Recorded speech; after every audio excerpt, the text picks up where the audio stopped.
Përveç këtyre natyrisht që do të ketë edhe shumë diskutime të tjera, mes tjerash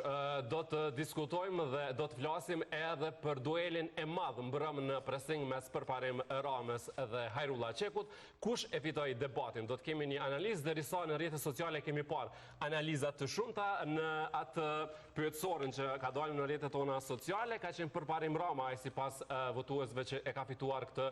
debat të madh, një debat i ashpër dhe po ashtu që ka marrë shumë vëmendje. Derisa në pjesën e dytë do të flasim për një temë krejt tjetër, siç është presioni ndaj burrave, se për gratë kemi folë mjaft shumë, sot do të flasim pak për djemt dhe për burrat. Për presionin financiare, financiare, familjare, të gjitha, martësore, të gjitha nga pak. Por, politika është e para. Po, në pjesën e parë natyrisht do të flasim për zhvillimet e fundit politike. Sot kryeministri në detyrë Albin Kurti ka shkuar në zyrën e presidentës Vjosa Osmani. Ky takim mes tyre vjen vetëm disa ditë pasi partitë politike opozitare u takuan me shefën e shtetit dhe vendosën për të shkuar në zgjedhje. Sepse ndodhi ky takim, apo ati një paralajmërim për të, a do të ketë takime të tjera apo mbledhje të Këshillit të Përgjithshëm të vetëvendosjes, vetëm pas pak do të kemi një lidhje direkte me gazetarën Blerta Zuka, kurdo që është ajo gati, ndërkohë që ne do të vazhdojmë me tema të tjera. Po, se të ftuarin e parë përmes lidhjes direkte vetëm po e shohim, kemi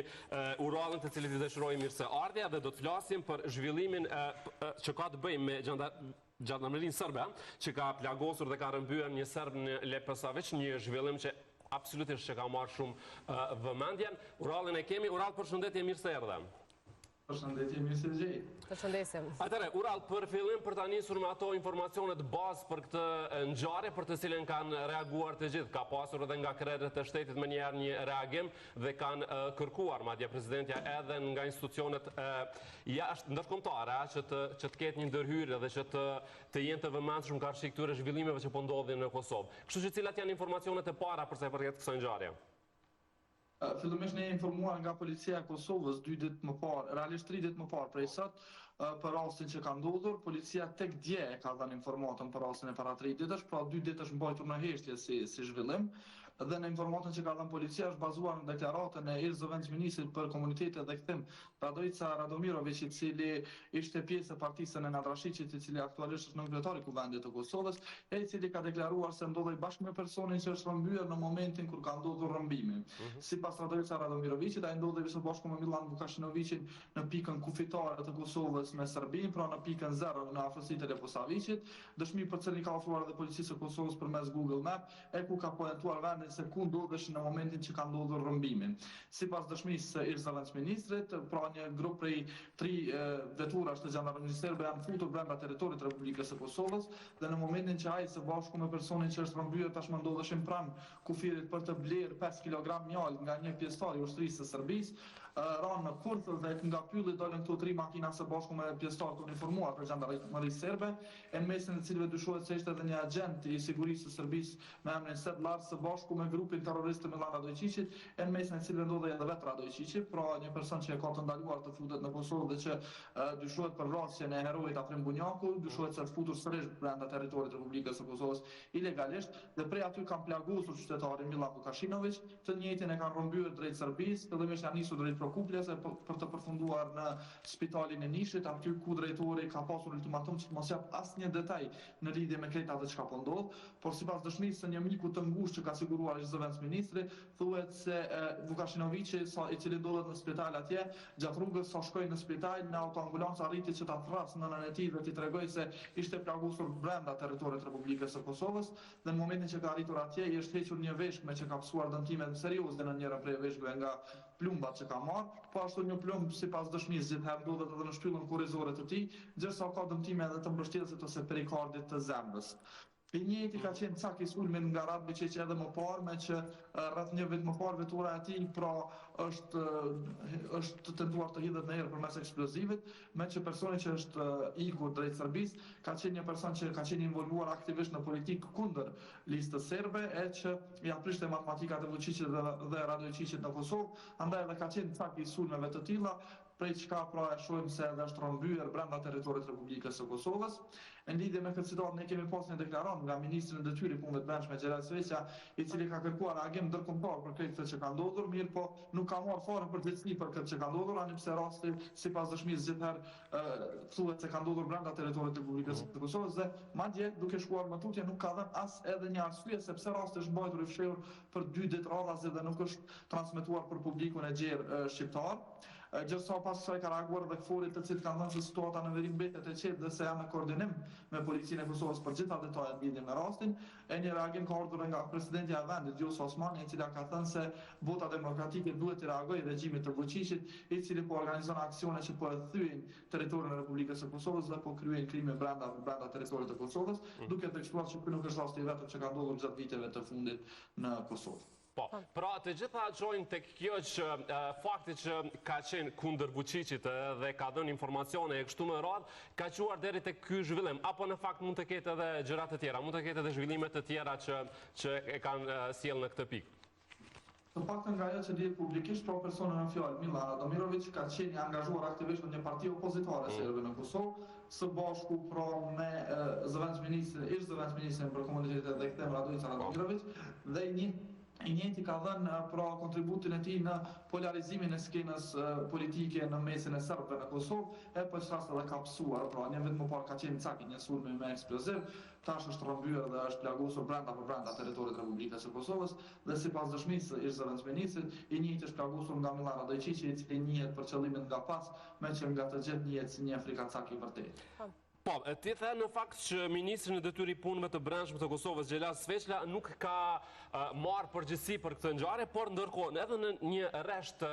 reagimit të presidentes Vjosa Osmani thuhet që skena politike në Kosovë duhet të veprojë e të flasë me një zënë mbrojtje të Kosovës nga tendenca të tilla. A është edhe kjo një lloj heqje e përgjegjësisë edhe nga ana e presidentes apo jo? Nuk e di se çfarë përgjegjësie mund të ketë opozita kur nuk ka asnjë pushtet në dorë. Pra opozita mund të rreshtohet moralisht me institucionet e Republikës së Kosovës, me që kështu e kërkon edhe rendi dhe kështu e kërkon pra edhe tradita, mirë po në anën tjetër dikush do duhet jep përgjegjësi për këto që ka ndodhur në Kosovë gjatë viteve të fundit. Pra kemi rastin e një rreshteri policor të policisë së Kosovës, Afrim Bunjakut në Banjsk. Edhe pas këtij rasti nuk ka pasur asnjë përgjegjësi as nga institucionet më të larta të sigurisë, por as nga vetë ministri i Punëve të Brendshme, i cili atëherë nuk ishte ministër në detyrë, por kishte kompetenca të plota. Dhe njëjtë tash kur po dyshohet se një grup i xhandarmerisë serbe futet brenda territorit të Kosovës, prap askush nuk merr përgjegjësi, madje i shohim duke vrapuar lart e poshtë në përfushat për të dalë në mbështetje kandidatëve të tyre, duke shfrytzuar asetet shtetërore për të bërë një gjë të tillë, pra me xhipat e shtetit shëtiten dhe i mbështesin kandidatët e tyre nëpër komunat të cilat ndodhen në garën e ballotazhit, por që leguri gojën për gjitha këto raste të cilat cenojnë me të vërtetë sovranitetin e Republikës së Kosovës, e që për fat të keq të gjitha aktorët qeveritari kemi pasur me gojën plot se veriu është sovran dhe se atje është shtrirë sovraniteti pas ardhes së qeverisë kurte, por pikërisht në kohën e qeverisë kurte po shohim se akte agresore të cilat më parë kanë qenë shumë më të rralla. Kujtojmë që edhe 3 policë të Republikës së Kosovës ishin rrëmbyer nga pashtu xhandarmeria serbe kohë më parë, që pastaj pas intervenimit të ndërkombëtarëve ishin liruar për të kthyer në Kosovë, njëri nga të cilët është nga Mitrovica dhe kanë ndëruar jetë Rishtazi, por e keni parasysh pra nuk kemi pasur sërish askënd që ka kërkuar përgjegjësi dhe ka marrë përgjegjësi mbi supet e veta dhe kuptohet në Kosovë nuk është praktikë që t'japet dorëheqje për situata të tilla dhe as nuk mund të presim diçka të tillë në këto rrethana politike në të cilat ndodhemi si shtet. Po, Uralli theksove edhe një herë që rasti ka ndodhur me 1 nëntor, ndërkaq që raportua, nëse nuk gaboj dje, me 3 nëntor.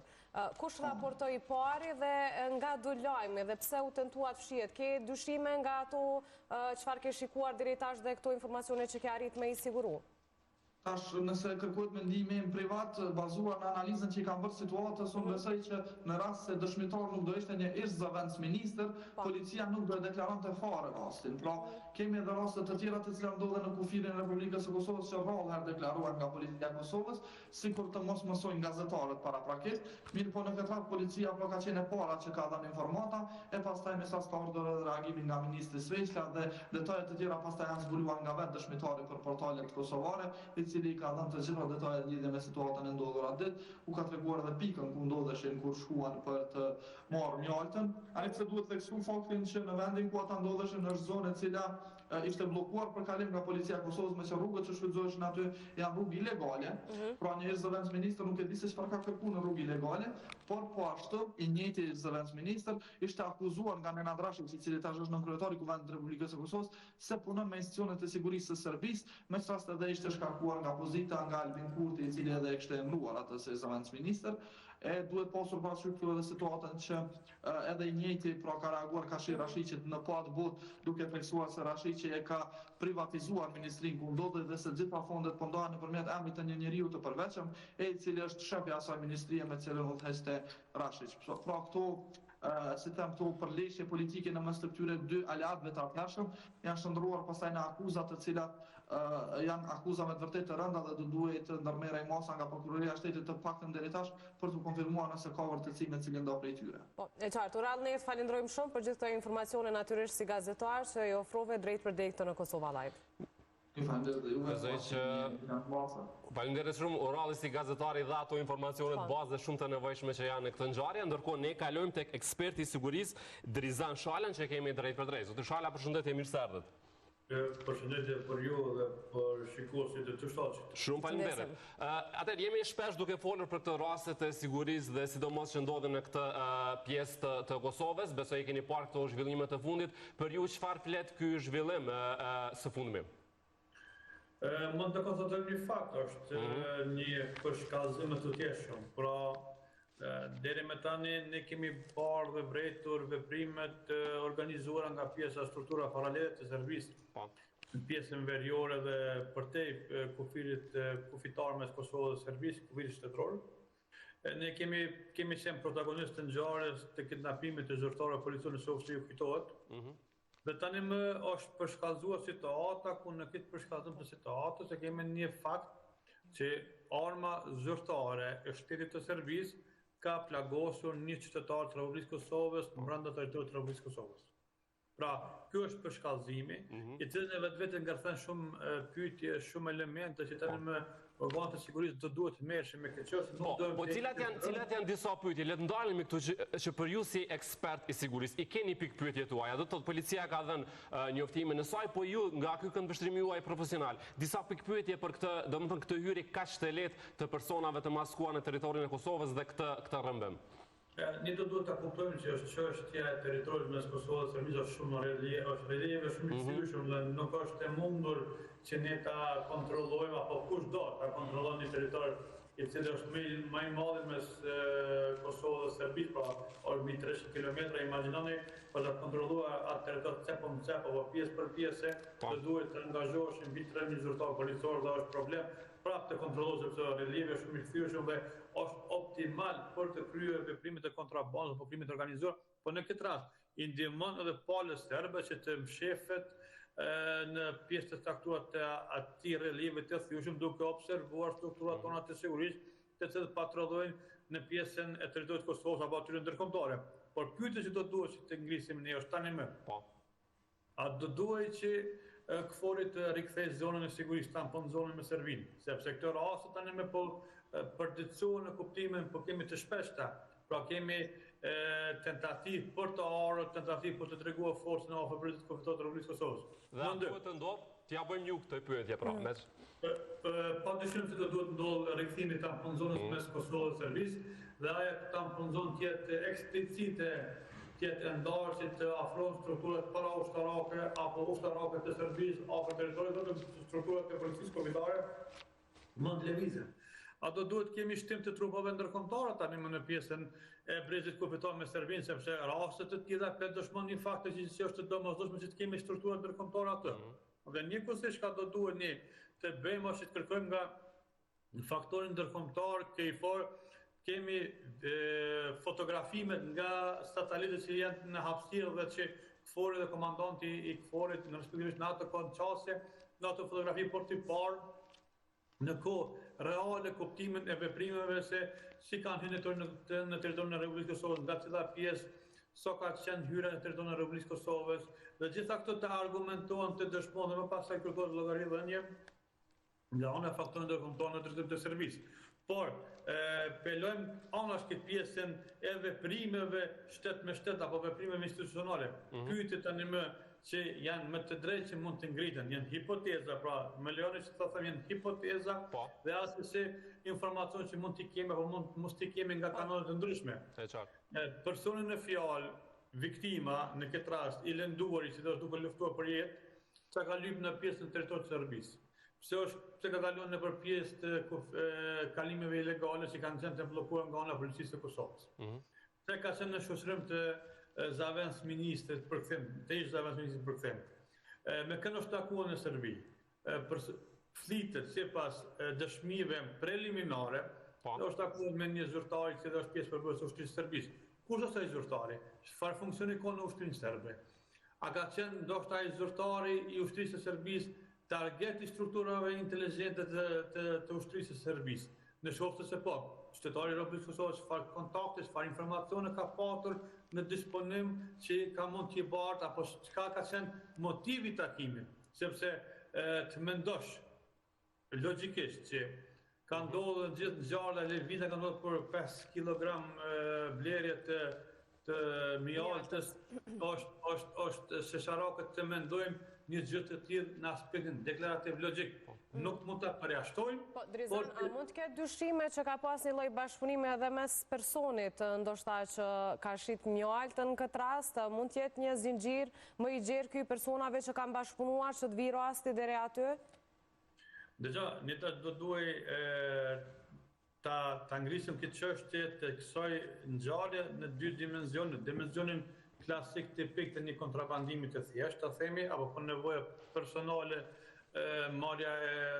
mjaltës, po është në aspektin taktik apo në aspektin e veprës penale, një gjë tjetër, por ne do duhet ta ngrisim me qenë se kemi të bëj me tejkalim të autorizimeve, themi tejkalim të vijës kufitare mes Kosovës dhe Serbisë nga ana pale serbe. Pra këtu është shqetësimi kryesor. Nuk është shkaku si ka ardhur atë, po tani më situata është faktike. Kemi hyrje flagrante të strukturave ushtarake, para ushtarake, Gendarmeria e cila ka një komponent policore ushtarake, ka hyrë në territorin e Kosovës, ka kryer plagosjen, ka kryer rëmbimin, dhe kjo është çështja me të cilën do duhet ta trajtojmë tani. Pra, qoftë se një gjë tjetër ka ndodhur, pyetja kruciale që bëhet tani padyshim edhe në nivelet politik bërse në Kosovë, po ato të sigurisë. A mund të jetë raste të tilla një indicje, mund të kemi elemente të caktuara të një konflikti të orkestruar nga ana e Serbisë ndërkufitor për të arsyetuar legjitimuar pastaj ndërhyrjen e strukturave të saj. A ndalemi vetëm pak të lutem, që të bëjmë një analizë. Ti e përmende pak më herët faktorin ndërkombëtar. Përpara faktorit ndërkombëtar, le të ndalim pak tek faktori vendor. Na është bërë praktik që edhe shembull në arrestimet e kosovarëve që kanë ndodhur, sidomos gjatë verës që kanë qenë të shumta, po edhe në raste të tilla është bërë praktika që të ketë një reagim në rrjetet sociale, nuk kemi parë asnjëherë që të ketë minimumi një konferencë për media, që dilet dhe të flitet, sepse mbi të gjitha qytetari mund të jetë i shqetësuar me këto zhvillime. Pra, për të dalur te kjo që çka po bën fillimisht faktori vendor për këtë, ajo që ne kemi parë disa reagime gjithmonë pas këtyre ngjarjeve, deklaratat e tyre janë që situata është e qetë, nuk ka nevojë për shqetësime e kështu me radhë. Në fakt, si e sheh, do të sa e sheh serioz reagimin dhe shqetësimin edhe të faktorit mendor mbi të gjitha? Pyetja është me vend, pra ne do duhet vetëm ta thellojmë këtë pyetje, pra a është rast i izoluar, a mund të trajtojmë si rast i izoluar, një rast që ka ndodhur aksidentalisht. Edhe kjo mund të jetë një nga hipotezat të takuara, por institucionet e Republikës Kosovës kanë ndërmarrë veprimet e tyre sipas gjitha gjasave, kanë mbetur për të analizuar në kohë optimale, në kohë të vonuar. Kjo është çështje që më pastaj organet përcjellëse mbikëqyrëse të Policisë Kosovës mund të dëmë me një analizë apo me një hetim preliminar, sepse kanë vepruar në kohë optimale institucionet e Republikës Kosovës në atë pjesë. Por çka ka ndodhur? Kemi lokalizuar vendin e ngjarjes, kanë ardhur njësit përkatëse të specializuara sa i përket çështjes së hetimeve të karakterit të tillë. Njëkohësisht ka tani më një shtim të trupave policore për ai prezit kufiton një alarm brenda strukturave përkatëse që të ketë një ndërhyrje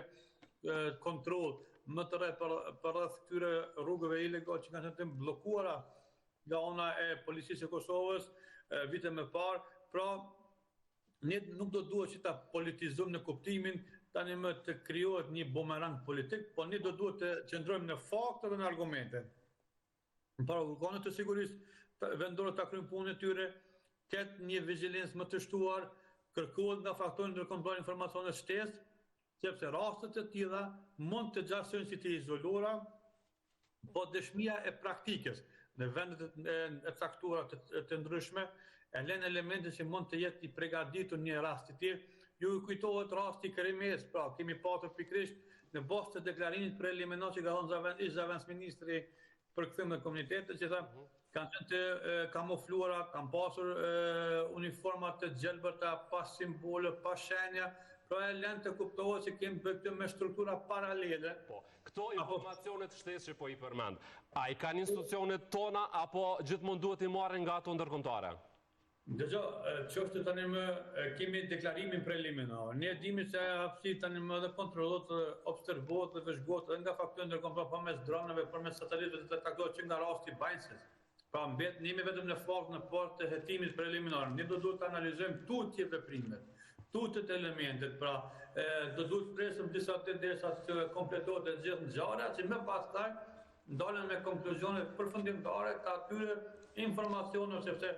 çështja që është shqetësuese. Në qoftë se kemi struktura të uniformuara pa simbole, pa shenjë identifikuese, që shndrojnë në brezin kufitar mes Serbisë dhe Kosovës. Pyetja është, a kanë mbështetje nga shteti i Serbisë, a i kanë suportuar shteti i Serbisë, a janë të informuar organet ushtarake të sigurisë të Serbisë, në qoftë se po, ne e dimi se grupi Milan Radoshićit ka një mbështetje apo ka një mishërim kompleks me strukturat ushtarake dhe atyre policore dhe inteligjente. Pra në qoftë se tani më ky grup aksion, i cili është lokalizuar në bazë të deklarimit vizual që ka parë zëvendës kryeministri, atëherë ne na e lën të nuk kuptojë si strukturat e Serbisë përmes kontraktorëve privat ushtarak, përmes PMC-ve mund të tentojnë në çdo formë, në çdo mënyrë të provokojnë një incident ndërkufitar me strukturat shtetërore të Republikës Kosovës, që më pastaj ky incident ndërkufitar mund të merr për masa më të gjëra. Prandaj besoj që ata e kanë një mbështetje që vjen nga Serbia, kjo është më se e dukshme, sepse kemi shumë shpesh kemi tentativa të këtij destabilizimi të situatës të sigurisë në Kosovë. Ishte dhe avokati Polis nga Beogradi, i cili fajsoi pikërisht presidentin Aleksandar Vučić edhe listën serbe që kanë bashkëpunim edhe në këtë rast. Pra janë persona të cilët vazhdimisht e hedhin fajin që Aleksandar Vučić po i bën këto në territorin e Kosovës, këto provokime, themi. Ju kujtohet në studion e juve, para disa javë ne kemi qenë ato ku kemi trajtuar çështën e ndërhyrjes flagrante në hapësirën ajrore të Republikës Kosovës nga dronë. Pra, ne mund të konstatojmë në aspektin preliminar, pra ndërhyrja me dronë në Republikën e Kosovës, rasti i tillë, strukturat uniformuara pa shenjë identifikuese në pjesën veriore apo në pjesën ndryshme të Republikës Serbisë në raport me Kosovën në brezin kufitar, e lën të nënkupton elementin faktik që në Serbi ekziston tani më një plan i detajuar, një plan konkret, një plan i cili është duke zbatuar pikërisht përmes spionimit të strukturave vendore të sigurisë që lëvizin në brezin kufitar, përmes identifikimit të infrastrukturës kritike, përmes marrjes të dhënave taktike operacione në terren nga këto struktura dhe pritja e ndryshimeve eventuale që të jenë në gjendje gatishmëri që këto trupa të Serbisë para ushtarake të ndërhyjnë. Pra, këtu nënkuptojmë qartë që Serbia qëndron mbrapa, Serbia tani me ka nda trajektorin e veprimit të saj dhe pret pikërisht që rastet të tilla të incidenteve të jenë në favorin e asaj që më pastaj të krijohet ai ndryshimi momental që i konvenon dhe i përshtatet tani për tani në këtë periudhë Aleksandar Vučić që të ketë një shpërcentim të vëmendjes jo në Beograd, po që të ketë në pjesën e Republikës Kosovës. Drizan, këto janë gjitha informacione që i kemi edhe ne si gazetar, por edhe ju si ekspert të sigurisë, pra do të presim, do të shohim nëse do të ketë edhe diçka tjetër zyrtare sa i përket kësaj. Ne do të bëjmë një detaj për të cilin edhe po raportohet e po flitet që Radojčić jetë futur në territorin e Kosovës. Të janë informata janë të pa konfirmuara, mund të jenë dezinformata të qëllimshme të plasuara, mund të jenë në forma të ndryshme, po ne e them me përgjithësi sepse relievi është i thyeshëm, mund të jetë eventualisht që është futur në Republikën e Kosovës. Të janë gjitha hipoteza, pikpyetje që ne nuk do të duhet që të shqetësojmë krimin e publikut. Prezant, kërkojmë shumë falje, sepse kemi një zhvillim politik që duhet patjetër ta lidhim tani live. Falenderojmë shumë për këtë inkuadrim dhe këtë bashkëbisedim. Gjithë mirë. Faleminderit shumë Rezan.